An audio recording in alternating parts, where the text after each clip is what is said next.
എല്ലാവർക്കും നമസ്കാരം. ഇന്നത്തെ ശുഭചിന്ത: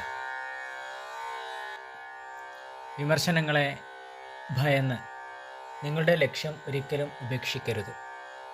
കാരണം ലക്ഷ്യം നേടുമ്പോൾ തന്നെ വിമർശിക്കുന്ന ആളുകളുടെ അഭിപ്രായവും മാറുന്നു.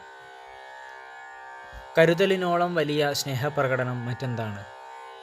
മനസ്സറിഞ്ഞു പെരുമാറാൻ കഴിയുന്നതും മനസ്സറിയുന്നവരുടെ കൂടെ സഞ്ചരിക്കാനാകുന്നതും ജീവിതത്തിന് സംതൃപ്തിയുടെയും സന്തോഷത്തിൻ്റെയും സമവാക്യങ്ങൾ സമ്മാനിക്കും.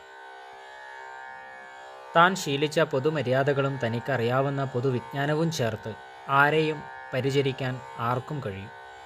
പക്ഷേ സന്തത സഹചാരികളുടെയെങ്കിലും മനസ്സറിയണമെങ്കിൽ അത്രയും നിരീക്ഷണവും ശ്രദ്ധയും വേണം. എല്ലാവർക്കും നന്മകളുണ്ടാകട്ടെ. എല്ലാവർക്കും ജീവിത വിജയം ഉണ്ടാകട്ടെ. നന്ദി, നമസ്കാരം.